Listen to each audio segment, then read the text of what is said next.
Үзэгчдээ та бүхнийхээ энэ өдрийн амгалан айлтгая. Эрхэмцэг манай нэвтрүүлгийн ээлж дугаар үүгээр эхэлж байна. Бид энэ удаагийнхаа нэвтрүүлгээр олон улсын өнөөгийн байдал ба Монгол улсын гадаад бодлого сэдвээр ярилцахаар зочин орж ирүүллээ. Би ингээд зочноо танилцуулъя. Хатагтай Бат цэцэг, Монгол улсын их сургууль. За энэ нэг урт нэртэй энийг би одоо миний хэл хугарчих гээд ингээд болохгүй байгаа. Та өөрөө энийг тайлаад өгчих үү? За сайн байцгаана уу та бүхэн. За тэгэхээр Монгол улсын их сургуулийн улс төр судлал олон улсын харилцаа нийтийн удирдлагын сургууль гэж.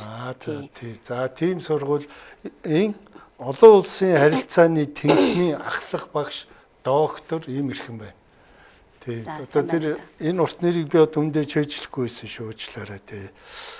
За тэгээд Баццэг багш бол одоо энэ Монгол улсын ерөнхийлөгчийн гадаад айлчлалуудаар бас дагаж явдаг одоо тийм албан бус одоо гадаад бодлогын зөвлөх гэж бас нэг 5 хүнтэй тийм нэг судалгааны групп байна. За тэрний нэг гишүүн байгаа. Ер нь бол өөрөө бол хятад судлалаар мэргэжсэн ийм багш хүн байна. За ингээд ярилцлагаа эхлэе хоёлаа. За эхний асуулт өнөөдөр одоо дэлхийд дахинд хамгийн халуун цэг болоод байгаа энэ Израиль Ираны дайны тухай хоёлаа яриага эхлэе гэж бодож байна. За эндээс л одоо та эхнээс нь гэх юм уу одоо тэ ямар байдалтай байна? Цааш тэр нь яах гэдэг байгаа.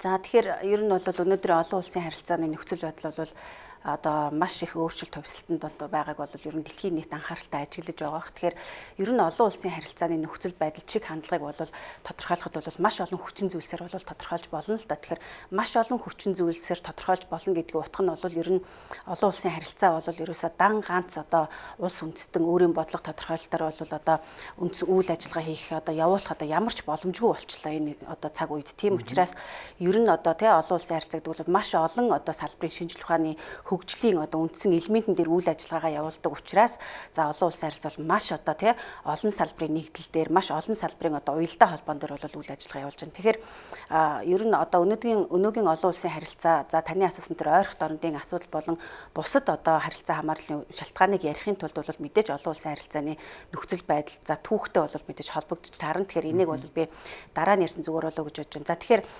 энэ олон улсын харилцааны одоо тий олон үнцэг олон геополитикийн одоо хувирал өөрчлөлт энэ хүчний тэнцвэр за мөн одоо эдийн засгийн өрсөлдөөн технологийн одоо эрен үе буюу за эдийн засгийн өрсөлдөөнтэй аюулгүй байдлын одоо шинэ боломж одоо энэ болгоныг л ер нь өнөөгийн олон улсын харилцаанд оролцогч улс үндэстнүүд бол өөрийн улс үндэстэндээ бол аль болох одоо ашигтайгаар тий эрх мэдлээ эрх ашгаа бол улам одоо юу яасан тэлсэн одоо ийм бодлогоодыг бол баримталж байна.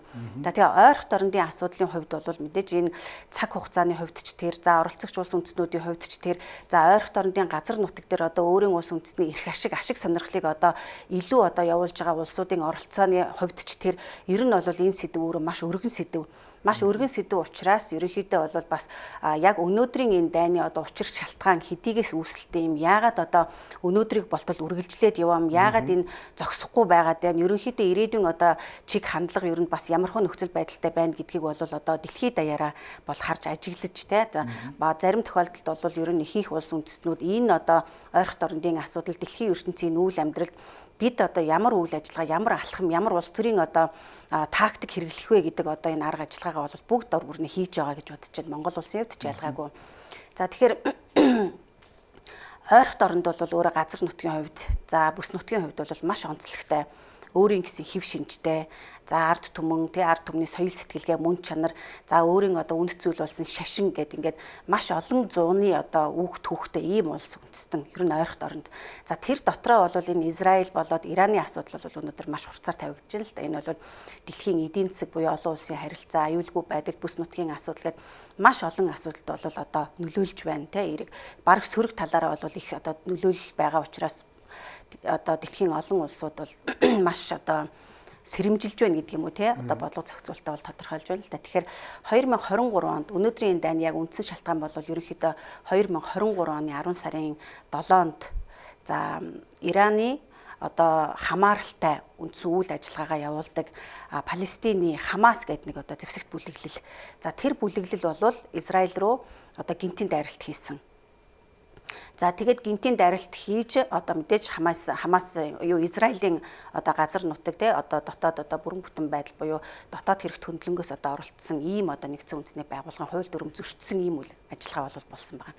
Тэгэхээр энэ ажиллагааны бол эсрэг одоо Израиль бас өнөөдрийн 2023 5 он хүртэл тийм ээ энэ хооронд энэ Иран болоод Израилийн хооронд за харилцсан одоо энэ дайны хэлбэрийн үйл ажиллагаа бол чинь нэг баахан Израилийн иргэдийг нөгөө барьцаанд авчдаг тэрийг ярьж байна та тийм Израилийн иргэдийг барьцаанд авсан тийм. Тэгэхээр 2023 оноос өнөөдрийг бол 2 жилийн хугацаанд энэ дайн бол одоо 4-5 удаагийн одоо том тийм ээ харилцсан одоо товтлсон одоо ийм үйл ажиллагаа болсны хамгийн том нь бол сая 6 сарын 22-нд бол боллоо энэ тийм. Тэгэхээр өмнө нь бол одоо ойролт орондын юу эсэргүүцэл буюу энэ довтлогоо те энэ хөдөлгөөн бол ерөнхийдөө нэг халдлага төрөмгийлэл террористийн одоо хэмжээнд байсан бол одоо бол шууд одоо дайны хэлбэрт шилжиж орж байгаа нь бол улам одоо энэ бүс нутгийн аюулгүй байдал дэлхийн их тайван аюулгүй байдалд бол бас их маш сөрөг одоо хандлагыг бол бий болгож байна гэсэн үг болж байна. Тийм тэгээд энэ Иран энэ хоёр ч одоо 12 хоног байлдаад тэгээд Америкийн нисэх хүчин ороод тэр Ираны одоо тэр цөмийн бөмбөг хөгжүүлээд байгаа гэдэг тэр объектуудыг бөмбөгдөөд тийм ээ тийм юм болсон. Зүгээр одоо ингээ хэвлийн мэдээлэл харж яхаар тэр Америкийн тэр бөмбөгдөлт болвол одоо тэр цөмийн тэр хөгжүүлэх тэр үйл ажиллагаанд ямар ч хор хөтлөр учруулсангүй тэр чинь их газар доор байдаг юм а гэсэн нэг хэсэг нэг за Ираны өөрийнхнийх эрх баригчд болохоор бид нар мэдчихсэн учраас тэр юмаа тэр бункерээсээ зөөгө гаргаа явуулсан байсан юм а би тохирол амсаагүй ч гэдэг юм уу иймэрхүү нэг зөрөлдөөнтэй мэдээллүүд байна. Энэ дээр танд ямар мэдээлэл байна? За тэгэхээр энэ мэдээллийн хувьд бол мэдээж дэлхийн хэвлэл мэдээллийн байгууллагууд бол цаг алдалгүй бол хүргэж байгаа, мэдээлж байгаа.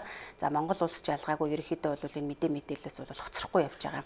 Тэгэхээр энэ асуудлыг бол аль ч улс, аль ч өнцгөөс нь тэ өөрсдийнхээ өнцгөөс бол харж тайлбарлаж байгаа судлаач нар ч ялгаагүй.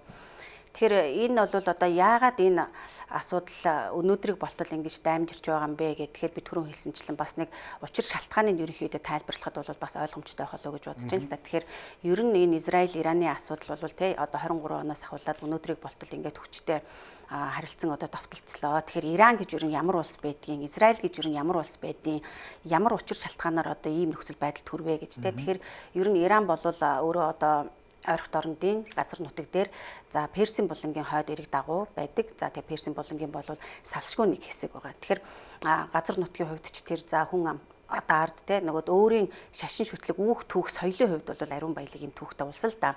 За тэр бол улсын үндэсний түүх соёл бол нэг хэрэг. Өнөөдрийн энэ одоо олон улсын харилцаанд оролцож байгаа асуудал бол бас нэг хэрэг шүү дээ.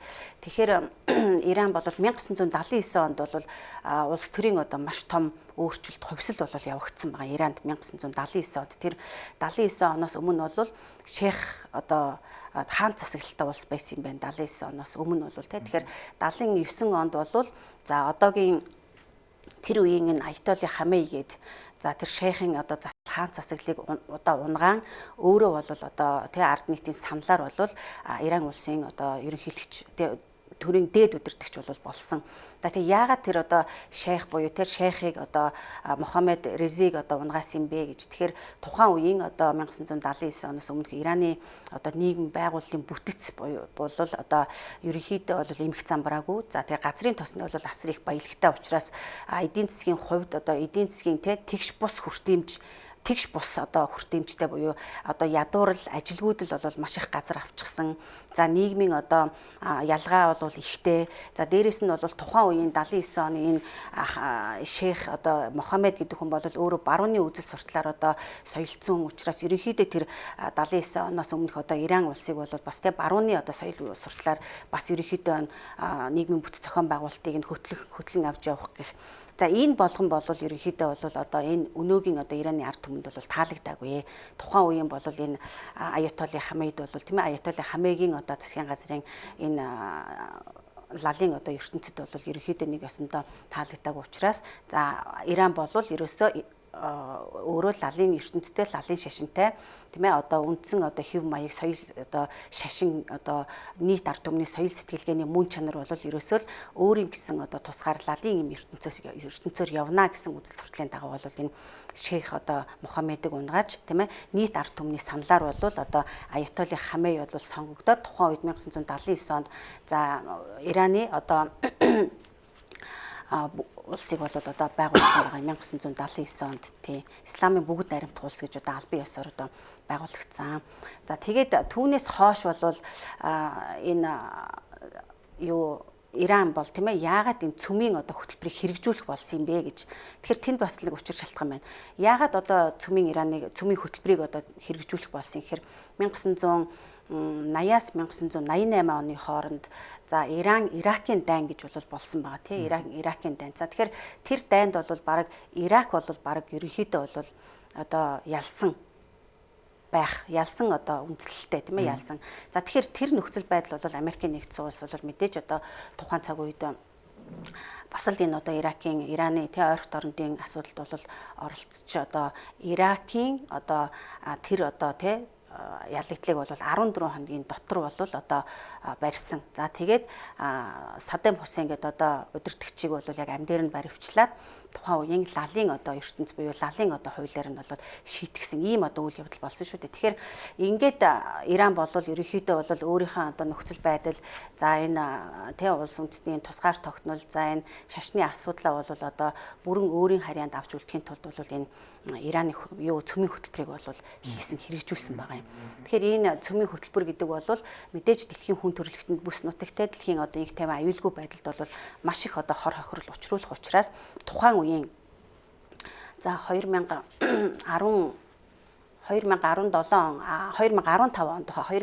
онд тухайн үеийн Америкийн нэгдсэн улсын ерөнхийлөгч Барак Обама бол за Ирантай бол тийм цөмийн хөтөлбөр бол одоо хэрэгжүүлэхэд ямар нэгэн байдлаар бол одоо таслан зогсоох хэрэгтэй. Энэ одоо аюултай энэ цөмийн одоо хөтөлбөр гэдэг юм бол хэрэгжүүлж болохгүй тий. Тийм учраас бол бид нэр одоо энэ цөмийн хөтөлбөрийн гэрээ бол хийх ёстой юм аа. Тэгэхээр энэ гэрээний одоо үндсэн агуулга бол мэдээж одоо Ираны энэ цөмийн хөтөлбөрийг дэлгэрүүлэхгүй байх тий. Ямар нэгэн байдлаар бол дахин үйлдвэрлэхгүй байх. За туршихгүй байх гэсэн олон шалтгаануудаар одоо хийсэн. Гэхдээ энэ Америкийн талд бол мэдээж P5 дээр нэмэх нь нэг буюу одоо нөгөө нэгдсэн үндэсний байгууллагын аюулгүй зөвлөлийн байнгын 5 гишүүн тийм ээ Орос, Хятад, Франц, Америк, Англи гэдэг ингээд нэмэх нь нэг гэдэг нь бол Герман улстай. Ингээд Ираны одоо цөмийн хөтөлбөрийн эсрэг бол эднэр бол одоо энэ цөмийн хөтөлбөр энэ гэрээ бол байгуулсан. За энэ гэрээний агуулга нь бол ерөөсөө сая би түрүүн хэлсэн мэдээж одоо нийт дэлхийн хүн төрөлхтний аюулгүй сайн сайхны төлөө байх ёстой. За тэгээд одоо цөмийн байгууламжууд байгаа шүү дээ. Тэ нөгөө 3 цөмийн байгууламж руу одоо бөмбөг харсан тэр байгууламжуудыг бол ерөнхийдөө олон улсын атомын одоо энэ цахилгаан станц буюу атомын энергийн одоо энэ байгууллагын байнгын хараанд байх тийм ээ. За өшөө одоо ерөнхийдөө бол энэ гэрээнийхээ дагуу инх тайванд одоо найрамдал тарилцааг одоо тэргүүн игнэнд тавьж за бүс нутгийн буюу ойролт орнын хямралын эсрэг одоо байх юм бол энэ одоо нэгдсэн үндэсний байгууллагын байнгын 5 гишүүн за эдгээр улсууд бол тийм ээ Америкийн нэгдсэн улс бол нөгөө эдийн засгийн 20 гаруй хэмжээгээ бол баг-багаар одоо авнаа одоо сулруулнаа гэсэн ийм одоо хоёр талын харилцан тохиролцсон үндсэн дээр бол хийгдсэн юм билээ. За тэгээ тэрнээс хойш бол одоо 2017 онд бол тийм Америкийн нэгдсэн улсын дахин одоо ерөнхийлөгчийн сонгуул болоод одоо энэ одоогийн ерөнхийлөгч буюу тухайн үеийн ерөнхийлөгч нөгөө Трамп одоо ерөнхийлөгчөөр сонгогдоод за энэ хийгдсэн энэ цөмийн одоо гэрээг бол хүчингү болгоод дахиад 20 гаруй хэмжээ авчихсан. Тийм ингээд дахиад 20 гаруй хэмжээ авангуут нөгөө Ираны тал чинь одоо нөгөө хууль дүрмийн одоо зарим нэг байдлыг бол зөрчөөд ингээд эхэлсэн байгаа байхгүй юу. Тэгэхээр энэ одоо ерөнхийдөө бол Ираны одоо цөмийн хөтөлбөр хэрэгжүүлэх үндсэн шалтгаан бол ийм одоо үндслэлтэй. За түүнийгээ бол одоо хэрхэн яаж одоо ашиглах те одоо нөхцөл байдлын хүрээнд одоо ямархуу байдалтай авч явах уу гэдэг нь бол Ираны өөрийнх нь одоо бас сахилга бутын асуудал болчиход байгаа юм л да. Тийм. За тэгэхээр таны асуусан тэр одоо бөмбөгдөлт тийм ээ. За одоо 3 одоо цөмийн одоо байгууламжид одоо Америкийн нэгдсэн улсын ерөнхийлөгчийн тий одоо агаарын хүчний одоо энэ бөмбөгдөлт за тэнд бол дэлхийд даяараа тий одоо хэвлэл мэдээллээр бол бүгд одоо мэдээлсэн байгаа нөгөөд B2 сөнөөгч онгоц за түүнийг одоо дагалдах өшөө одоо пуужингууд тий харвах одоо усан юу пуужингууд за тэгээд нөгөө агаар дээр түлшээр цэнэглэх одоо олон тооны онгоцууд гэдэг Америкийн нэгдсэн улс бол өнөөдөр ямар хэмжээний одоо тий зэвсэглэл бол өндөр хөгжсөн байгаагаа бас дэлхийд дахин давхар харууллаа тий. Тий. За тэгээд яг энэ үйл явдалтай холбогдоод за ер нь бол одоо Орос, Хятад, Иран энэ 3 улс ч одоо нэг тийм за албан ёсны тийм одоо нэгдэл биш юм гэхэд ер нь бол бие бинийгээ дэмжих ялангуяа Иран Орос хоёрын хооронд бол тийм гэрээ бүр байгуулагдсан байсан юм билээ шүү дээ тий. Энэ хоёр том гүрний байр суурь одоо яг энэ үйл явдал дээр ямар байна? За тэгэхээр ер нь дэлхийн олон орнууд тий ер нь олон улсын харилцааны үндсэн гол тоглогч болох одоо энэ олон улс үндэстнүүд бол ойрхот оронд энэ асуудал дээр бол өөрийн одоо ашиг сонирхол за өөрийн одоо ирээдүйн одоо стратеги төлөвлөлтүүдийг одоо харилцан хамтын үүднээс одоо ямар одоо нөхцөл боломж байна те ямар одоо ашиг сонирхол байна гэдэг юм өөрийн улсын нөхцөл байдалд одоо ямар одоо байдлаар ашигтай байх вэ гэдэг үндснээс үүднээс л бол ихэнх одоо их гүрнүүд бол хандж байна те. Тэгэхээр Иран болоод Оросын одоо хооронд бол иж бүрийн стратегийн түншлэлийн хэлцээрийг бол одоо энэ оны 1 сард бол байгуулсан. Тэгэхээр Орос бол одоо Ирантай иж бүрийн стратегийн түншлэл гэдэг бол одоо бүх салбарын харилцан хамтын ажиллагааг одоо хөгжүүлэх те. За ялангуяа улс төрийн эдийн засгийн болон бусад одоо салбарын хамтын ажиллагаанд харилцан одоо бие биендээ бол одоо туслах харилцан одоо бие бинийгээ дэмжих энэ олон улсын харилцааны яг өнөөгийн энэ байр суурин дээр дэмжих гэсэн юм утгатай эрх зүйн одоо орчинд бүрдсэн байна гэсэн. Гэхдээ яг энэ одоо хоёр улсын хооронд стратегийн түншлэлийн иж бүрийн стратегийн түншлэлийн одоо энэ төвшин болвол тэр гэрээний дотор ерөөсөө ямар нэгэн байдлаар Орос тийм ээ Иранд одоо зэвсэглэлийн буюу аюулгүй байдлын хүрээнд туслах дэмжин гэсэн одоо нэг ч өгүүлбэр байхгүй. Тийм учраас шууд одоо зэвсэглэлээр гэдэг юм уу шууд аюулгүй байдал хөндлөнгөөс оролцох тийм шууд хамсаатан холбоотон болж оролцох тийм боломж байхгүй. Ерөнхийдөө болвол ажиглалтын байр суурьтай тэнд бол инх тайван тогтоохын тулд Америкийн нэгдсэн улсад бол за тийм Иран руу бол одоо бөмбөгдөхгүй байх одоо ямар нэгэн байдлаар тэнд хор хохирол учруулахгүй байх ч гэдэг юм уу инх тайван тогтоох ч гэдэг юм уу ийм талаар бол өөрөө одоо зөвшөлтөлд хүрэх маягаар те Оросын холбооны улс бол одоо бусад улсуудад бол нөлөөлөх боломж нь бол нээлттэй бусад тэр зэвсэглэлээр хөөцөлдөх буюу тэр холбоотон бол тийм одоо аюулгүй байдлын хүрээнд бол хамтран ажиллах одоо нөхцөл бол бас байхгүй. За Хятад бол бас ялгаагүй 2021 онд мөн одоо Иран улстай бол иж бүрийн стратегийн түншлэл бол байгуулсан. Тэгэхээр иж бүрийн стратегийн түншлэл гэдэг бол ерөөсөө байж болох тийм ээ харилцан хамтын ажиллагааны түншлийн хамгийн дээд хэлбэр байхгүй юу тийм Монгол улс ч гэсэндээ одоо Хятад улстай Орос улстай иж бүрийн стратегийн түншлэлтэй.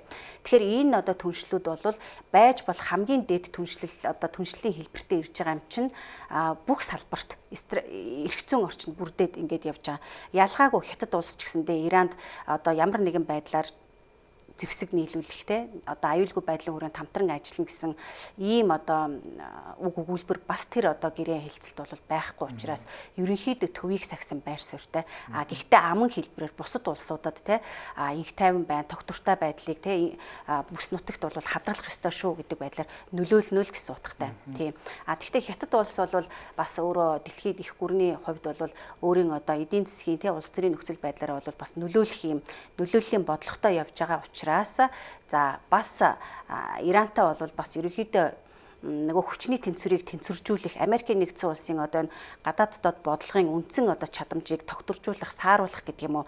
Энэ утгаараа бол одоо Ирантай бол нэг хамтран ажиллаж байгаа. Мөн хамгийн хямд одоо газрын тосыг бол бас Иранаас нийлүүлж авч байгаа утгаараа бол мэдээж одоо харилцсан ойлголцсон, харилцсан одоо тийм ээ сэтгэл санаагаар дэмжсэн гэдэг юм уу. Ийм одоо хамтын ажиллагааг бол идэвхтэй явуулж байгаа гэж хэлж болохоор. Тийм. Тэгэд Ираны ч одоо миний ойлгосноор бол тэр нөгөө гадагшаа нефт зарахыг хориглолцсон байж байдаг.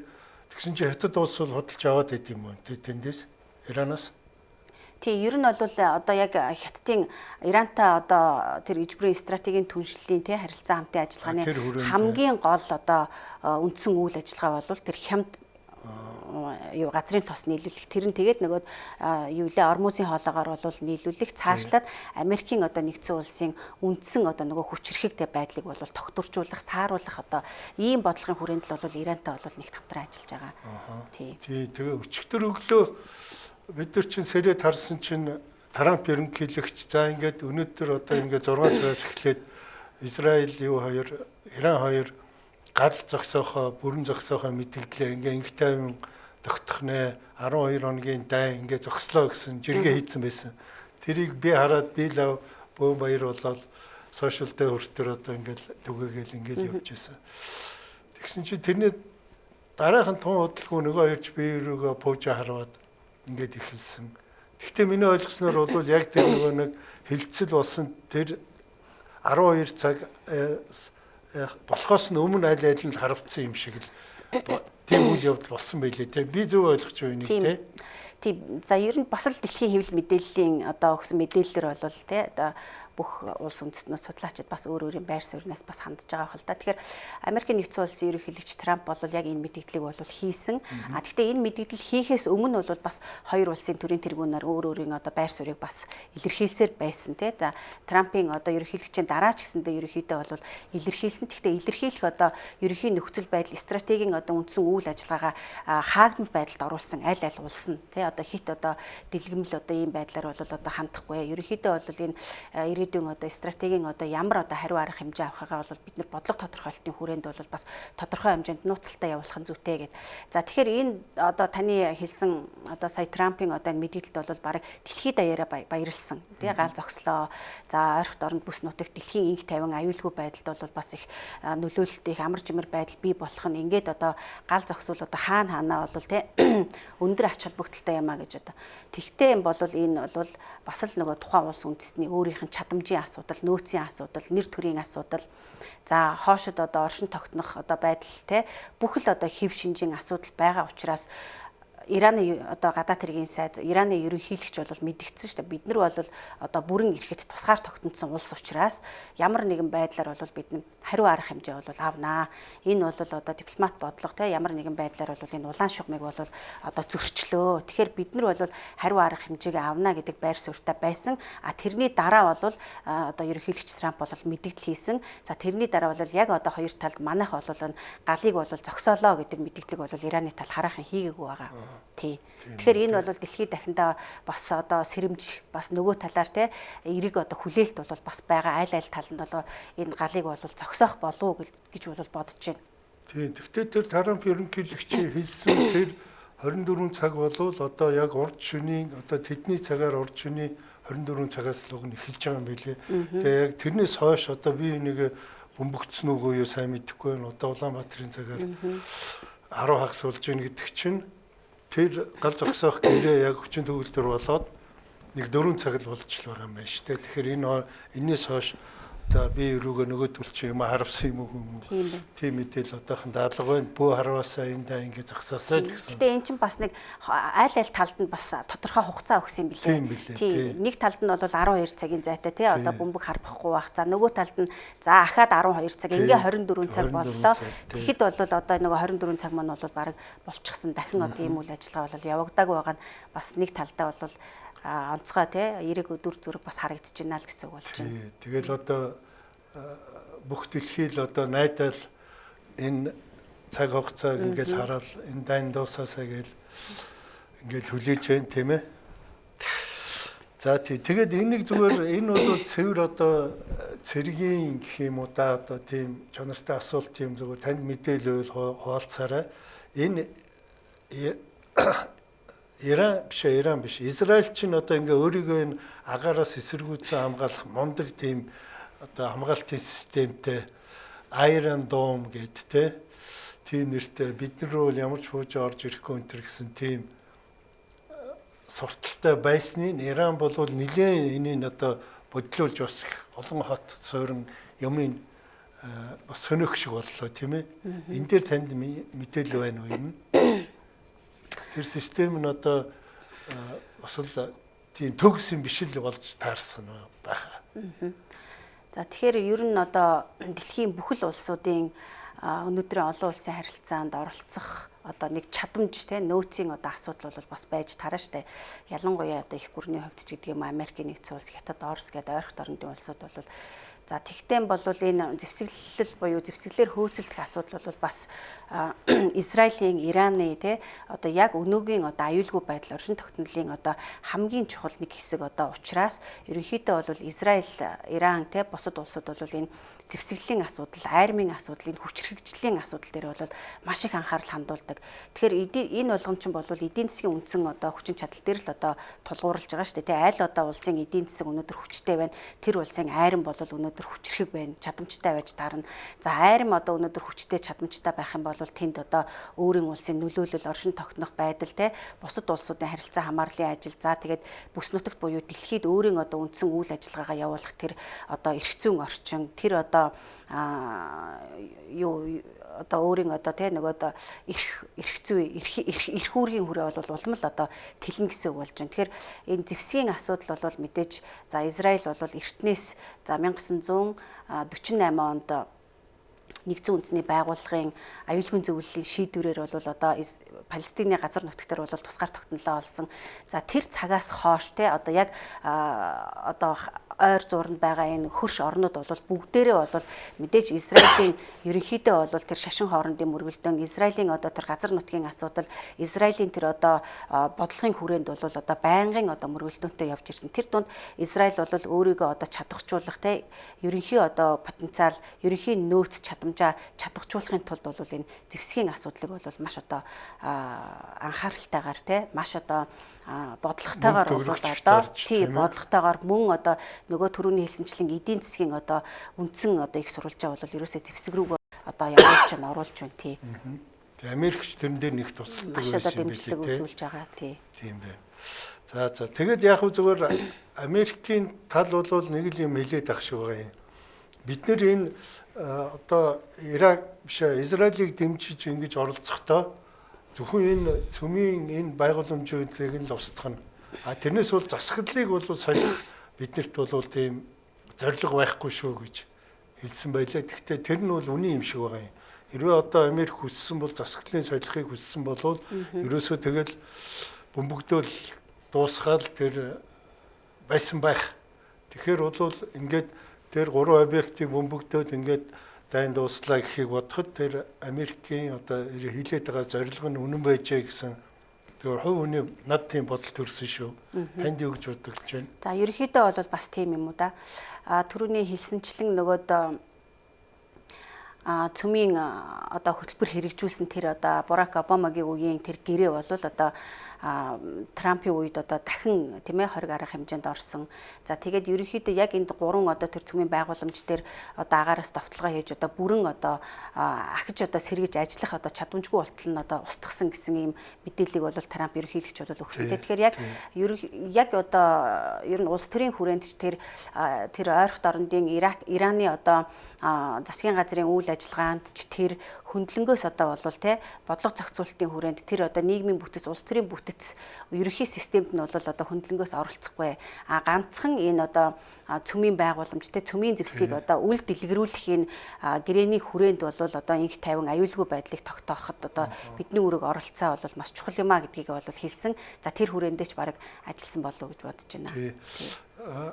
Найруулагч тэр нэг газрын зураг одоо гарах боломжтой байна уу?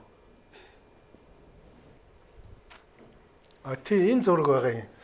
Энэ дээр одоо энэ нөгөө нэг ойрхон орнуудын чинь одоо ингээ харуулсан байгаа байхгүй юу? За арай улсыг өөрийг харуулад тэр бүдэг ногооноор болохоор Ираныг одоо энэ исламист бодлогын одоо их багаар дэмждэг хоёр улс Ирак, Йемен гэх хоёр улсыг арай бүдгээр яагаад за тэр улаан цэгүүд болохоор энэ Америкийн нэгдсэн улсын цэргийн баазууд ингээд тойроод байж байгаа юм чинь бүр бүсэлдсэн байгаа байхгүй. Тэгээд хэрвээ үнэхээр одоо энэ Ираны дэглэмийг унгая гэсэн бол энэ ч ерөөс амархан харагдаж байгаа байхгүй юм чи тийм ээ. Энэ олон юунаас зүгээр бөмбөгдхийн бөмбөгдөөд ингээд ерөөсөө дорн дуусгах ийм потенциалтай харагдаад байгаа юм л да. Тэгэхээр тэр Трамп ерөнхийлөгч хэлсэн тэр дэглэмийг бол бид нар хүндэхгүй гэсэн юу одоо батлагжл байх шиг тэгж л харагдаж байна л дээ энэ зургаас харахад тийм ээ. Тийм байна. Тэгэхээр бас яг энэ зурган дээрээс ингээд харахад бол Америкийн нэгдсэн улс яагаад энэ ойрхон дорндод өөрийн ашиг сонирхлыг илүү төлхөө яагаад ийм олон бааз байгуулчих вэ гэж тийм. Тэгэхээр ерөөсөө нэгт Ираны одоо зүүн талаараа бол Ирак байгаа тий. Баруун талаараа Афганистан байгаа. Хой талаараа бол энэ Каспийн тэнгис, урд талаараа бол энэ Ормузын хоолой гэдээ ингээд байж байгаа. Тэгээд Иракийн одоо энэ хөрш буюу энэ Афганистан, Ирак энтерт бол яг Америкийн одоо цэргийн бааз бол одоо байрлалцсан байгаа нь бол Америкийн нэгдсэн улсын энэ бүс нутагт өөрийнхөө ашиг сонирхлыг төлхөө явуулах үндсэн дагуулх нь болоод байгаа юм л да. Ер нь бол энэ Америкийн нэгдсэн улсын ашиг сонирхлын өндөр ашиг сонирхлын бүс гэдэг нь л одоо энд харагдаж байна тийм ээ. За баярлалаа. За хоёулаа одоо нөгөө энэ сэдвийн дараагийн одоо энэ хоёр дахь Монгол улсын гадаад бодлого руу орох гэж байна л да. Тэгэхээр саяын нэгдүгээр асуудал дээр танд нэмж хэлэх юу байна? За нэгдүгээр асуудал дээр одоо ойрхон дорндын асуудал. Ойрхон дорндын асуудал энэ бол бүс нутгийн асуудал тий. За тэгээд цаашлаад бол дэлхийн их тайван аюулгүй байдлын асуудал бол яригдж байгаа учраас аль талдаа ялангуяа их гүрнүүд өөрсдийн одоо бодлого тодорхойлагчид улсууд шүү дээ тийм ээ. Тэнд бол одоо маш их тайванч за дипломат арга хэлбэрээр бол энэ одоо асуудлыг намжих нь бол маш хурдан хугацаанд намжих нь бол одоо маш зүйтэй асуудал болж байна. Яагаад тэгэхээр ойрхон дорнд бол мэдээж одоо бүс нутгийн ард түмэн те улс үндэстэн байна, ард түмэн байна, охид эмэгтэйчүүдийн асуудал байна. Тэнд одоо нийгмийн асуудал бол маш одоо хурцаар тавигдж байна. За хүний эрхийн асуудал бол маш хурцаар тавигдж байна. Тэгэхээр энд бол маш их сэтгэл эмзэглүүлэх асуудал бол энэ нийгмийн асуудал те ядуурл ажилгүйдэл бол бүр нөгөө талд нь за хамгийн нэм тэргуунд бол ерөөсөө хүний эрхийн асуудал, охид эмэгтэйчүүдийн асуудал, эрүүл мэндийн асуудал, боловсролын асуудал гэдэг ингээд ийм асуудлыг бол хурдан одоо эрэг дүрт нь оруулахгүй болвол тэнд бол хүний эрхийн асуудал маш их одоо зөрчигдөж байна. Энэ бол энэ дайны хажуугаар бол маш том асуудал болж байгаа. Тийм энэ дэглэмтэй холбоотой асуудал болж байна шүү дээ, тийм ээ. Тийм байна. Би түрүүн нэг асуулт асуух хэрэгтэй байсан биш үү? Зүгээр энэ дээр ялангуяа одоо ингээд би сошиал дээр харж байхад монголчуудын дунд Ираныг дэмжсэн, Израилийг буруу шаасан бас их одоо том тийм масс байт юм байна. Тэд нэр юу гэж Израилийг буруутгаад байна гэхээр анх эднэр чинь ийм жоохон газар өгсөн штэ. Одоо эднэр чинь тэгэл ингээл улам нутгаа тэлээд байна. Дандаа одоо алж устгаж замаар гэж ингэж буруутгадаг юм байна лээ. Зүгээр энэ дээр танд ямар тайлбар байна? За тэгэхээр энэ бол одоо Монголын ард түмний өнцгөөс харахад шүү дээ тийм манай өнцгөөс Монголын одоо нийт ард түмний өнцгөөс харахад бол альва одоо мэдээлэлд бол ер нь цензуртэй тий за үнэн одоо бодит байдалтай ерөнхийдөө бол бас төвийг сахисан тий яг одоо энэ байдлаар бол шийдвэр гаргаасай гэж бол бас хүсэж байна л та. Тэгэхээр энэ мэдээллийг бол ер нь цаг алдалгүй бол бас Монголын ард түмэн авч байна. Тэгэхээр энэ мэдээллийг манай одоо нөгөө дөрөв дэх засаглал буюу хэвлэл мэдээллийн байгууллагууд маань хэр зэрэг одоо оновчтой зөв зүйтэй мэдээллээс их сурвалжийг одоо оруулж ирж байна. Тэр их сурвалж нь одоо хэр зэрэг үнэн бодиттой байгаа юм те. Тэрийг бол одоо манай дөрөв дэх засаглал бол маш сайн анхаарч явах хэрэгтэй. Яагаад гэвэл яг тэр мэдээллээр бол ард түмэн бол өөрийн одоо үзэл суртал те оюун санаа сэтгэлгээний мөн чанарын хүрээнд шууд тэр нь цаашаа бол одоо нийгмийн сэтгэлгээнд бол шууд нөлөөлдөг учраас энэ дээр бол ерөөсөө үнэн бодит мэдээлэл гэдэг юм бол өнөөдөр хамгийн чухал болсон. Ялангуяа оюутан залуучууд бол өнөөдөр тэр одоо мэдээлэлд ерөөсөө үнэн бодиттой байна уу, аль эсвэл үгүй байна уу гэдэг бодит байдал дээр бол бодит одоо тэр дүн шинжилгээг өөрөө хийх чадвартай, чадамжтай одоо оюуны одоо өндөр дархлаатай сэтгэлгээтэй ийм одоо ард түмэн байх хэрэгтэй. Тэгж гэмээн одоо ерөнхийдөө бол энэ мэдээлэлд бол анализ хийгээд зөв одоо үнэт өгөөд ингээд одоо байх чадамжтай. Тэгэхээр Израиль гэж ямар улс юм, Иран гэж ямар улс юм гэхээр зөвхөн өнөөдөр бол одоо энэ датад байгаа өнөөдрийн нөхцөл байдлаар нь бол харж болохгүй. Энэ хоёр бол аль одоо манай эртний өмнөхтэй хэдэн зуун жилийн өмнө бол соёл иргэншлийн хувьд ч тэр шашин одоо шүтлгийн хувьд ч тэр үндсэн үйл ажиллагааны хувьд ч тэр хамгийн гол нь тэр одоо улсын ард түмний соёл сэтгэлгээний мөн чанарч гэж одоо байна. Тэр болгоны одоо үндсэн одоо ухшлыг нь бол бас харж өнөөдрийн энэ дайн ямар одоо учир шалтгаан хамгаалалтаа юунаас эхэлсэн, яагаад үргэлжлээд яваа юм бэ гэдгийг бол бас ойлгох тийм одоо чадамжийг бол бас өөртөө суулгах хэрэгтэй ард түмэнд.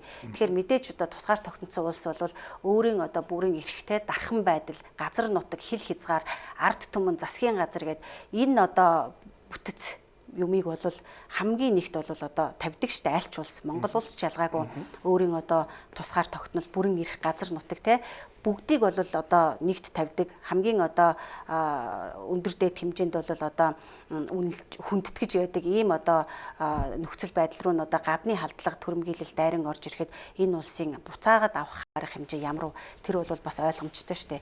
Тийм. Тэгэхээр энэ бол яг хэвлэл мэдээллийн хэрэгсэл буюу өнөөгийн одоо яг нөхцөл байдал дээр зөв дүн шинжилгээ хийж одоо нийгэмд одоо тий бий болгоул бол зүйтэй болов уу гэж бодож байна. Ядчил одоо нэг юм уншичаа тэр үнэн байна уу гэдгийг бас өөр их сурвалжаар тий харьцуулах хэрэгтэй. Тий. Тэг сурах хэрэгтэй байна гэж та зөвлөж байна тий. За баярлалаа. За одоо хоёлаа өстэй энэ нөгөө 2 дугаар асуудал руу оръё. Та бүдэрт одоо нэг 20 хүрэхгүй минут байна. За Монгол улс бол одоо геополитик одоо энэ байршлын хувьд бол одоо үнэхээр уникальны улс хоёр том их гүрний хооронд тэгээ энэ хоёр их гүр нь хоёулаа одоо авторитар дэглэмтэй бид чинь дунд нь одоо нэг тийм ардчлалыг хөгжүүлж байгаа юм улс маш хэцүү байдаг байх энэ Монгол улсын гадаад бодлогыг тодорхойлно гэдэг бол одоо миний хувьд бол ер нь маш хэцүү юм байдаг бахаа гэж боддог юм аа. За тэгэхээр бид нар бол мэдээж энэ хоёр өршөөхөн гадаад бодлогоос эхэлж ярьж ээж биднээс одоо Монгол улсын гадаад бодлого тодорхойлогдох байх гэж ингэж би санаж байна. Тэгэхээр хамгийн түрүү Оросын нэг Орос улс саяхан хэдхэн хоногийн өмнө тэр Санкт Петербургийн эдийн засгийн чуулган гэдэг юм дээр Путин ерөнхийлөгч ингэ хэлж чинлээ. Орос цэргийн Бакал хаана хүрсэн тэр бол манай нутаг гэдээ ингэ зарлагдсан. Энэ одоо юу гэсэн үг вэ? Танд одоо энэ дээр тайлбар хэлээч мэрэгчлэтнийхээ хувьд. За тийм сая бол тийм Санкт Петербургийн эдийн засгийн форум гэдэг те. За Путин ерөнхийлөгч бол оролцсон. За саяны таны хэлсэнчлэн бас тэр өгүүлбэрийг бол би бас сонссон л доо. Тэгэхээр яг өнөөгийн олон улсын харилцааны бас л системийн л асуудал энэ. Бас л нэг улс үндэстний одоо тусгаар тогтнол бүрийн эрхтэй эрх мэдлийн хүрээнтэх одоо улам тэр эрх мэдлийн одоо тэлэлтийн асуудал бол бас болж байна л да. Тэгэхээр өнөөдөр олон улсын харилцааны системийн одоо гол тоглогч орнууд хэн юм бэ те? Системийн гол тоглогч ямар улсууд байгаа юм. Тэр системийн одоо гол дүрмийг ямар улсууд одоо бий болгож байгаа юм гэдэг нь бол бас их сонирн байгаа юм. Тэгэхээр тэр системийн гэдэг чинь ерөөсөө одоо голлон одоо системийн тоглогч орнууд те их гүрнүүд Америк, Орос, Хятад ч гэдэг юм уу. За тэд нар бол өнөөдөр олон улсын харилцааны системийн үндсэн бүрэлдэхүүн хууль дүрмийг одоо тогтоолоо. За манайх шиг одоо бага орон хөгжиж байгаа орон өөрийн одоо гадаад бодлогыг тэр одоо хийгдсэн системийн үндсэн бодлоготой уялдуулж өөрийн аюулгүй байдлаа байнга одоо сахин хамгаалж те олон улсын харилцаанд идэвхтэй оролцох ёстой.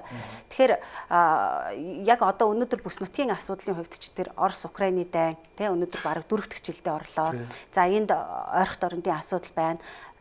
За Тайваны асуудал гээл байна, Хонконгийн асуудал гээл байна, зүүн өмнөд Аз энэтхэг номхон далайн асуудал гээл байна. Маш олон асуудлууд энэ тэнд бол те бүс дамнсан одоо энэ юунууд бол болж штэ одоо үл ойлголцол эсэргүүцлийн одоо энэ мөргөлдөөн гэдэг юм уу зөрчилдөөн болж байна. Тэгэхээр Путиний тэр одоо өгүүлбэр бол ерөнхийдөө бас л нөгөө 90 оноос өмнө нөгөө задрахаасаа өмнө те өөрийн харьяалд байсан. За 90 оноос хойш задарсан одоо 15 жижиг улс болсон тэр улсуудаа өнөөдрийг болтол өөрийн нөлөөллийг бас тогтоон шүү. Бид нар бол хизээдээ бол одоо эзэнт гүрэн явсан улс шүү. Эзэнт гүрэн байх явсан үеийн одоо тэр зангараг бол өнөөдөр бас Оросын холбооны улсад бол бас байна шүү гэдгийг бол бас сануулсан асуудал болов гэж би зүгээр хөндлөнгөөс бол бас зүгээр харж бодсон. Гэтэ энэ бол зөвхөн миний л бодол болохоос биш олон судлаачид бол өөр өөрсдийн өнцгөөс бас харж байгаа шүү дээ тийм. Тэгэхээр энэ бол бас л дахиад нөгөө Украинд одоо сануулсан одоо санамж болов гэж би бодож байна тийм. Тэр бас л газар нутаг тийм одоо Орос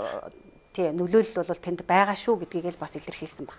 Тийм тэр Орос цэргийн одоо гутал Бакал гэдгээс хажуугаар нь бас дахиад манай хүн чинь одоо тэгж ярих юм бол Украин тэр чигтээ манай нутаг шүүгээ бас хэлж инлээ ш тэр тий. Тэгэхээр энэ одоо энэ хойд хөрш маань юу яах гээд байгаа юм бол гэсэн бас эмзэгэл төржил байна одоо хувь иргэний хувьд бол миний хувьд. Орос бол одоо өнөөдөр одоо 4 жил одоо дараалаад үргэлжлээд энэ асуудлыг бол одоо маш нухацтай тий яг өөрийн улсын эрх ашигын талд шийднэ гэдээ одоо бүр ингэж шийдчихсэн. Яг тэр бодлого нь бол одоо тасралтгүй энэ өөрийнх нь бодлогоор илэрхийлэгдэж байгаа учраас энд бол ямар нэгэн байдлаар цоо шин одоо бодлого орж ирээд тий цоо шин байдлаар Орос одоо өнөөдөр Путиний одоо улс төрийн бодлого явагдана гэдэг нь бол юу л бол.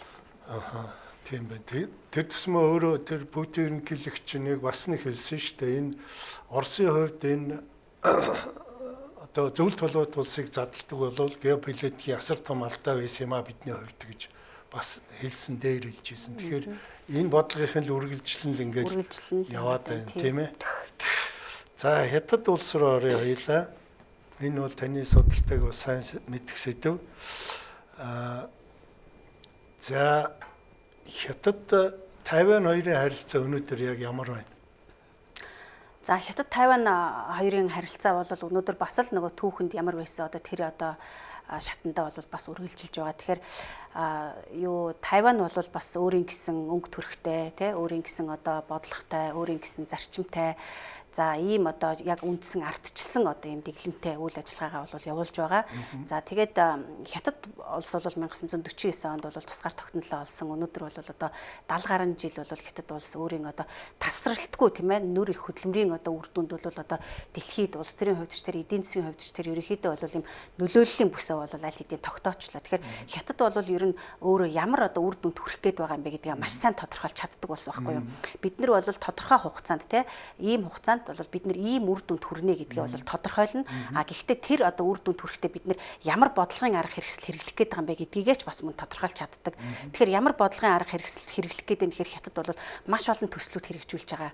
Бүс нутагтааш тэр дэлхийд дамнасан бүр Африк руу те Латин Америк руу за өмнөд хойд Аз руу бол ерөөсөө дэлхийд одоо ингээ хэрсэн өөрийн гэсэн юм том төслүүдийг хэрэгжүүлж байгаа. Тэрний нэг нь бол одоо билехийн жишээ бол бүс ба зам байна те торгоны зам бүс ба зам гэж. Тэгэхээр энэ бүс ба замын хүрээнд бол Хятад улс өөрийн одоо тэр нөлөөллийн бодлогоо хэрэгжүүлэх маш таатай боломж бий болсон. Энийг бол санхүүжүүлж чадчихээн дэлхийд те одоо Африкт бол одоо 100 гаруй одоо чөлөөт худалдааны бүстэй ерөнхийдөө бол одоо ажилуулж байна. За тэрний бол 70 хэдт нь бол яг өөрийн ноёрхол нөлөөллийг бол яг тэнд нь ингээд тогтоочихсон хаашаа ч одоо гарахгүй. Тэр бол эдийн засгаар одоо нөлөөлөл тогтооно гэдэг бол ерөөсөө тэгэл тухайн улс үндсэн бодлого бол өөрийн одоо тий бодлогот бол бас давхар ороод ирж байна л гэсэн үг болж байна л да. Тэгэхээр Тайваны асуудал за Америкийн асуудал бол заавал орж ирнэ. Тэгээ Тайвань Америкийн асуудал Тайвань Хятадын асуудлыг ярихад бол Тайвань Америкийн асуудал орж ирнэ. Тэгэхээр Тайвань Америк бол Хятадтай бол саяхан дипломат харилцаа тогтоосон байхгүй юу? Бараг 1979 онд. Тэрнээс өмнө Тайвань бол нэг хятадын бодлогыг зөвшөөрдөггүй байсан. За зөвшөөрдөггүй байсан гэж одоо хэлж болохгүй юу? Ямар ч байсан Тайваньтай бол одоо үндсэн улс төрийн үйл ажиллагаагаа бол 1912-оос 1979 оны хооронд Тайваньтай бол одоо үндсэн дипломат бодлоготой бол явж ирсэн байхгүй юу? Тэгэхээр 79 оноос одоо нөгөө Тайваны одоо нөгөө дипломат харилцаагаа үндсэндээ бол таслаад 79 оноос одоо бүгд найрамд Хятад ард улстай яг одоо нэг хятадын бодлогын хүрээнд дипломат харилцаагаа одоо явуулаад өнөөдөр бол 40 гаруй жил болж байна. Тэгэхээр Тайваны асуудал бол яг энэ бол одоо бас бүс нутгийн хувьд хоёр одоо их гүрний хувьд тийм ээ бас л ашиг сонирхлын бүс тэн дээр бол явагдаж байгаа л да асуудал. Тэгэхээр яг бол Хятад бол Тайваныг зэвсгийн хүчээр авчий гэсэн ойлголт бол өнөөдөр байхгүй. Америк бол одоо яг одоо Тайваныг Хятадд өгөхгүй гэж одоо тий ямар нэгэн байдлаар одоо зэвсгэл мөргөлдөн үүсгэх гэсэн одоо бодлого бол бас байхгүй. Ерөнхийдөө бол энэ хоёр бол зарчмынхаа дагуу Тайваныг одоо Америкийн нэгдсэн улс бол Тайваныг за яг одоо үндсэн ардчилсан тэр одоо сонгодог одоо хэлбэрийг бол бид нар байнга дэмжнэ. Нөгөө утгаараа бол бүгд найрамд Хятад ард улс Тайваныг одоо ямар нэгэн байдлаар хүч хэрэглэж одоо тийм ээ өөрийн нөлөөлөлдөө оруулах байдал дээр бол бид нар санал нэгдэхгүй гэсэн ийм л байр суурьтай. Түүнээс бол хоёулаа бол нэг хятадын системтэй нөгөөх нь бол Тайваны дотоодын улс төрийн үндсэн үйл ажиллагаагаа ардчилсан зарчмаар бол явуулдгаар бол явуулаад байж байгаа. Тий. Би ч бас санаа зовдөг юм энэ бас одоо эзэд ирж ороод эзлэх юм болоо тэгсэн чи бас арайч бас тийм биш юм байна тийм үү те. За ойлгомжтой боллоо. За одоо Хятад Америкийн харилцаа энэ хоёр чинь нэг тарифын дан хийгээд энэ чи одоо хичнээн ч маргалдав бие биенийхээ тарифыг өсгөөс үлдээвэр 300-400% хүрээд бүр утгаа алдсан нэг хэсэг. Гэхдээ дараа нэг зөвсөлж төрлөө гэсэн нэг тийм мэдээ явсан. Ер нь одоо тийм зөвсөлт хүрсэн юм уу? Тий, ерөнхийдөө бол юу Америк хятадын тарифын дан тий Америк хятадын тарифын дан бол яг энэ цагт бас л өнөөдөр би болцсон юм биш л дээ. Энэ бол бас л хизээнээсээ л байгаа л гэсэн.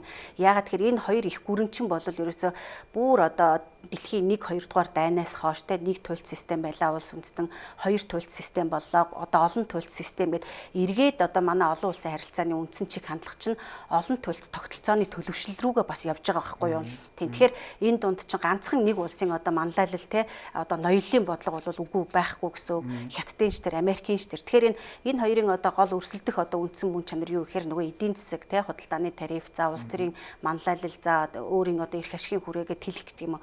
Тэгээд яг тэр асуудлынхан бас л нөгөө талынх нь өнцгөр явж байгаад бол энэ тарифын дан. За нөхөр ноён Трамп ерөнхийлөгч болсноос хойш улам энэ асуудлыг бол бас их яг өөрийн хувь хүний behaviorist хандлагаар бол их юу гэдгийг нэлээд эрчимтэй явуулж явах шиг байна те. 2018 онд бол анх ерөнхийлөгч Трамп бол яг энэ худалдааны дайны үндсэн эхлэлийг бол тавьсан шүү дээ.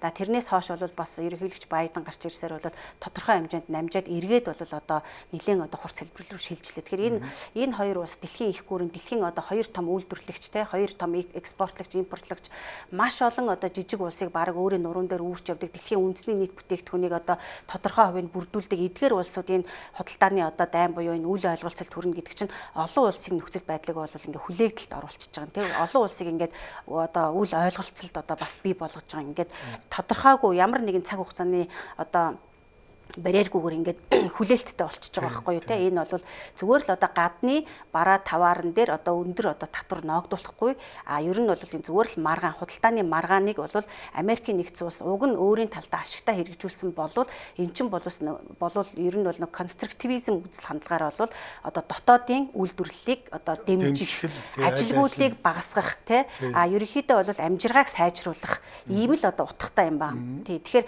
энэ бол цаг хугацааны хувьд бол урт хугацаанд бол аль ч улсад тийм ээ энэ худалдааны татврын бодлого бол маш чухал шаардлагатай юу гэвэл шаардлагатай.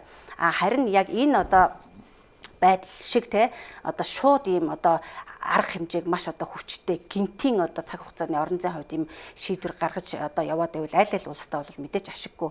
За тэгээд эхлээд бол Трамп ерөнхийлөгч бол ойрхон хугацаанд бараг 72 цагийн хооронд тэг 48 цагийн дотор бол энэ тарифын энэ өөрчлөлтүүдийг бол хийгээд те ерөнхийдөө бол ингээд бусад бүх улсууд бол бүр туйлцсан штэ. За энэ ч өнөөдөр бид нэр яах вүлээ, ямар вүлээ гэсэн юм бодлогын буюу тактикийн арга хэмжээ авах орон зай цаг хугацаа ерөөсөй байхгүй байсан. Тэ хятадд тэр бусад хөрш улсуудад нь сүүлдээ бол хятад улсууд 1-2 удаа бол бид нар ийм тарифын асуудалд бол болгоомжтой тайван хандаач. За бид нар бол ийм тэ тарифын өсөлтөнд бол бид нар хариу бас ийм арга хэмжээ авъя гэж сүүлдээ бол бүр за ноён Трамп таны энэ худалдааны дайны арга хэмжээнд бид ямар нэгэн байдлаар хариу өгөх боломжгүй гэдэг ингээд. За тэгэхээр сая бол энэ Женевт бол 2 өдрийн юу боллоо хилцээр боллоо тэ хятад болоод Америкийн талын шийдвэр гаргах төвшний улс төрчид бол бас ярилцсан зөвшөлтөлд хүрэх гэж оролцсон 2 өдрийн турш. За энэ бол Америкийн гаргасан 145 хувийн татварыг бол багасгаач тий. За хятадаас явуулж байгаа тэр 125 хувийн татварыг бол бас багасгаач. За мөн нөгөө газрын ховор элемент тий түүхийн эдийн энэ экспорт импортынхаа асуудлыг бас нэг тийш шийдээч. Энэ асуудлыг гацаандаасаа гаргаач гэж ингэж. Тэгээд энэ Женевт болсон 2 өдрийн хуралдаан бол төдийлөн бол амжилт хэлэлцээрт бол хүрээгүй. Дараа нь бол 6 сарын 10-даар баха те 6 сарын 9-10-ны үед бол Их Британд бол үргэлжлээд энэ асуудал маань явагдсан. Хоёр орны төрийн тэргүүнээр уцаар ирсэн. За тэгээд энэ Их Британд болсон энэ ярилцлага хэлэлцээр бол харин үр дүн төрлөө. Америкийн нэгдсэн улсаас явуулж байгаа тэр бодлого бол 145%-аас бол бүр 10% болсон. За Америк хятадаас явуулсан нөгөө 125% татвар маань бүр юу лээ 30% төрсэн. Ийм зөвшөлтөлд бол хүрсэн. Цаашлаад нөгөө зогсонг байсан асуудлууд ерөнхийдөө бол бас хөдөлгөөнд орсон. тий энэ одоо нөгөө түүхийн те түүхийн экспортын импортын асуудлууд нөгөө газрын ховор элементүүдийг экспортлох энэ асуудлууд бол бас гацаанаас гарсан. Тэгэхээр энэ бол бас дэлхийн эдийн засагт бас нэлээд эерэг дүр төрх үзүүлэлтэд хандлагатай. Тэгээд 8 сард бол одоо хоёр орны ерөнхийлөгч ялангуяа Америкийн нэгдсэн улсын ерөнхийлөгч бол бүгд наримдах Хятад ард улсад за тэргүүн хатагтай хамт бол айлчлах ийм магадлал бол бас маш өндөр байгаа. Иймэрхүү байдлаар бол бас зөвшөлтөлд хүрсэн байгаа. За ашгүйтэй тий. Энэс чинь болоод нөгөө Хятадын эдийн засагч ингээд нөхөлөлтийн байдалд хараад ингээд одоо за хурдсан унсан байлгүй бодвол тийм ээ. Эн чинь Монгол улсад шууд одоо бид нөгөө түүхэн эдээ экспортлдог ганц улс. Тэрнээс чинь болоо бидний түүхэн эдээ үн унаад Монгол улс чи одоо нөгөө төсөв нь одоо 3.3 их найт төгрөгөөр тасарлаа байрлаа гэж бид бас энэ юунд нь ингээд давхар хэлмэгч юм л да тий. Ашгүй тэгээд нэг юунд хүрсэн байна. Одоо тэгэхээр Хятадын эдийн засаг маань ингээд хэвийн хэмжээнд ингээд яг энэ том эдийн засаг чинь ингээд нэг эргэлт төр бас нэг хугацаа ордог байлгүй дээ тий. Тэгээ ингээд нэг эргэлтээ аваад эхлэхэд бас нэг үндсэн үйл ажиллагааг хэвээ явагдаад ирэхээр бид нар бас нэг дагаад бас арайч бас доош орчихгүй байхаа гэсэн юм хүлээлт би төрлөө таны ярианаас тий. Энд дээр та өөр нэмж хэлэх юу вэ? Одоо бидний одоо энэ түүхий за нүүрсний үн маань за зэс маань бас гайгүй нэг унаагүй юм шиг байна. Нүүрсний үн одоо энэ хилцээр тохиролцоонд хүрснээс хойш одоо өсөх хандлага байх болов гэсэн юм таны бодлыг сонсъё. За бас л энэ түүхийн эдийн үн те тарифын асуудал бол хамгийн их одоо оролцоотой байдаг юм улс төр геополитикийн асуудал. Тэгээ дэлхийн их гүрнүүдийн хоорондын харилцаа хамаарлын асуудал дээр явагдаж идэг юм. Энэ бол байнгын одоо нэг ханшаар одоо үргэлжлээ те явна гэж бол байхгүй. Бас л нөгөө олон улсын харилцааны үйл амьдрал ингээл байнгын тектоник хөдөлгөөнд те өөрчлөгдөн хувьсаж байдагтай адилхан энэ тариф бол бас ингээл өөрчлөгдөөл хувьсаад л явна. Тэгэхээр яг өнөөдрийн одоо мэдээллээр болвол энэ түүхийн үед буюу одоо алтны үн бол бас те тодорхой хэмжээнд бол өссөн ийм аюутай байлаа. Тэгээ дүр зурагтай байна лээ. Бараг 1 грамм алт бол одоо 110-аас 110 долларын хооронд хэлбэлцэж явах жишээтэй. За хөнгөн цагаан бол одоо 1 тонн нь те 2400-аас 2500 долларын хооронд.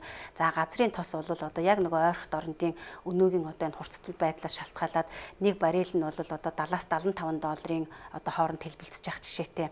Тэгээд Монгол улс ч бол ялгаагүй бас л энэ одоо дэлхийн үйл амьдралын халуун цэгт бол бас л одоо те өөрийн бодлого нөлөөллийн хувьд бол байнга идэвхтэй оролцож байдгийн хувьд энэ эдийн засгийн үндсэн одоо энэ давлгаа бол бас Монгол улсад бол нөлөөлөх нь дамжиггүй те хамгийн гол нь Монгол улс дотооддоо бол энэ одоо давлгаанд бага өртөөд те дотоодын одоо инфляци бол бас өөрийн улс төрийн нийт одоо нийгмийн амжиргаанд одоо бариад ингээд бас нийгмийн одоо энэ чанарын асуудлыг бол нэг их одоо хөндөөхгүйгээр ингээд авч явах нь бол бас л улс төрийн гол одоо стратеги ухаан л бол бас байгаа юм л да. Ер нь хандлага ямар байх бол яг зөвхөн нүүрсэн дээр санаа зовоод танаас байгаа юм л та.